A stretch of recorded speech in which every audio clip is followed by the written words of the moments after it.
This is with Pankaj Khimji and Duleep Mendis. Oman secures ODI status officially today. No more calculations needed after yesterday's win. Congratulations, first time in history. What does it mean to, Coach, I'll start with you first. What does it mean to you and Pankaj to become an ODI nation for the first time in Oman's history? Well, I think it is something huge. I think you can't ask anything more than this. With all the hard work the boys have gone through the last 5-6 years, they have come up with the ladder, and to get ODI status in Namibia, I think it is the biggest achievement that we can get. It's the pinnacle that we have reached now. Well said. I echo everything that Duleep's just mentioned. I think it's a great day for Oman Cricket, great day for everyone behind Oman Cricket, all the staff, most importantly the players. We've built that bench strength. We've come and creeped and crawled our way up the ladder over the years. Peter, you've seen us do this. And for us, this is it. You know, I think we've reached that pinnacle. We've broken the glass ceiling. If at all the minnows can ever break a glass ceiling, this is it. Being at Malahide in 2015, that was a very historic day, very significant day for you, gaining T20I status for the first time. But then less than a year later, you had to almost start at the ground floor again in 50-over cricket. You were in Division 5 in tiny Jersey. 3, 2, 3, 2, ODI. Oh, you went from Jersey to Los Angeles to Uganda to Windhoek, back. No, Los Angeles to Uganda, Uganda to Windhoek. Windhoek back to Oman. Back to Oman. And back to Windhoek. And we got it right this time. So it took almost 3 years. Correct. Think it back to Jersey in 2016. Yes. Where that Jersey Division 5. Where Division 5 and that journey started. And thinking to where you are today, Coach, I'll start with you again. What is the most memorable part of the journey and the most meaningful part of the journey been for you? Well, I think it is. It always happens with Namibia. Even the T20, we beat them in that important game, and then we qualified to the main tournament. And again, it happened here. Yesterday we were not 100% sure, but today we did it, and then now we have beaten Namibia again. I think it is something big what we have achieved, and the build-up and the hard work that the boys did over the years. I think we should give the credit not only to the boys but to the cricket board as well. Oman Cricket Board, which is headed by Mr. Pankaj Khimji and the board of directors. We should thank all of them for all the backing and the support that they have given us. And it was my task when I joined. When Pankaj told me, can you come and help us? I asked, what can I do, because I don't know, I was in for something new. But then he said, all what you are doing in Sri Lanka, come and do 1/10 of that. And then that is what we needed. And then we started. But I must thank the cricket board, Pankaj and Madhubai especially, for all the backing, the support, especially when the ship was down. Especially at that time, they were with me and they gave all the backing for me to go forward. And my sincere thanks for that. Peter, you know, I think the most gratifying part of this 2016 to 2019 journey has been the journey itself. It's the step by step that we kept on growing and building a team.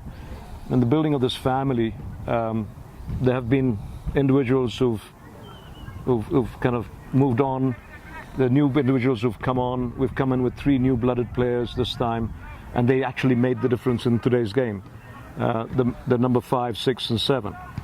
And you know, there's nothing more gratifying as when you see young blood coming in and making a mark, and you know, the old guys are coming in. The same person who actually hit the winning runs in Ireland against Namibia is now the analyst in the team. So you know, he's the big brother, the big kind of soul of the team. And so it's nice that we're building a family of good individuals who are coming together and making a great impression in cricket. And the model of this whole process, this journey that you asked me about, is the fact that we've been able to bring out really individuals from absolutely rudimentary basic earning levels to somebody who are really being hero worshipped now in a country full of Asians. You mentioned Zishan Siddiqui, or you referenced Zishan Siddiqui, the analyst, hit the winning runs against Namibia in Malahide in 2015 that got Oman T20I status, booked the trip to India for the T20 World Cup in 2016. There've been a lot of other big players along this journey who aren't here today to be able to experience it in Windhoek. I think of guys like Munis Ansari, I think of guys like absolutely. Or Amir Kaleem, Amir Ali. There's been so many contributors from Division 5 to here. What does it mean to you to be able to, you mentioned the family, keep them involved in the family? When we were in Oman in Division 3 in November, all of them were around. You could see it in the scene, all still contributing. Nobody was upset that they were not in the team. Everybody was made to feel like you're always still part of Oman cricket. What does it mean to you to have that culture in place to reinforce that kind of value system so that you're able to not just enjoy the moment with these guys today, but be able to go back home and enjoy it with so many other people who've been part of the journey? You know, it's Duleep, if I may steal the thunder on this please. one, it's very important that when we're building the family, that we go back and we celebrate with every one of them, and we make them. If we can bring those people and make them feel that there's life after cricket, it's just not only cricket and win. It's all about enjoying the game, winning when it matters, and then making life after cricket as well. So those individuals become a very much an integral part of the journey beyond, because our journey now begins with grassroots development of cricket in Oman. What we wanted to achieve is to bring Oman on the international stage, get us noticed, bring a bit of financial muscle into the Oman journey, and say, okay, can we put some aside for developing grassroots cricket? Now, the same very players will be used to develop those grassroots cricket in Oman, because they've got to give back something to Oman, what Oman has given them. And this is basically our next 3-year journey. Well, I think this is something different culture I have seen in Oman.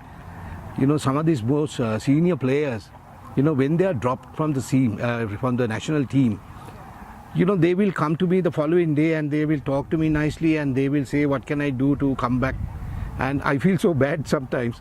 You know, they don't feel bad that they are left out, because they know that it is something for a good reason that they have been left out. Unlike so many other countries, you know, if they are dropped, you know, they feel bad and they, you know, do various things. They go to the media, but here it's different. You know, that is why I think I go along with what Pankaj said, because it is one big family, because they always want to see Oman doing well. Yeah, we're indebted to this every individual who's been a part of this journey over the last 3 to 4 years. It's been a fantastic journey. You know, how can I forget the Munis Ansaris and the Zishan Siddiquis and the Ajay, you know, bowling that first maiden over in Dharamshala against Ireland. Ajay Sultan Ahmed, there's so many names. Oh, Sultan, you know, yeah. Amir Ali scoring that wonderful match-winning 4 between the legs of the thing, you know, and getting us through in Dharamshala. Kaleem, you know, how do we, you know, I'm sorry if I even forget. I didn't even want to name anyone, but I'm just so enthralled that, you know, they are as much part of this celebration as this team is part of the celebrating Oman today. So, what's the thing you're most looking forward to about the 36 ODIs and the opportunities that the ODI status now presents for you over the next 2.5 years? I really don't know. I know that we have to play 36 ODI games in the 3 years. And I'm not sure where they're going to be. I'm not sure who they're going to be against. But I'm going to make the most of this and make sure that we enjoy every step of the way. And we're going to make whoever plays us, they will not forget that they played Oman. You know, we'll make every match count. Let's put it this way. I mean, I sincerely have a lot of belief in our abilities. You know, Duleep has done a phenomenal job with the boys. They have a never say die attitude. You could see it today. We never, you know, even with 3 overs and 30 odd runs, the boys said, 4 overs and 40 odd runs, and they said, it's okay. It's just a matter of getting 2 consecutive 4s or two bound 2 hits, and we'll get them. Don't worry. The wind's going this way. We're going to hit them this way. So you know the self-belief is so much more important than anything else today. It's not about cocky confidence. It's about self-belief. It's about saying that, we are Oman cricket today, and that's it. We matter. Anything else, Coach, you want to say about today's victory in this tournament overall? It's fantastic, and I can't express my feelings. One thing I can tell you, Peter, in the ODIs, within the next 3 years, we will certainly make an impact in that. We will certainly do that.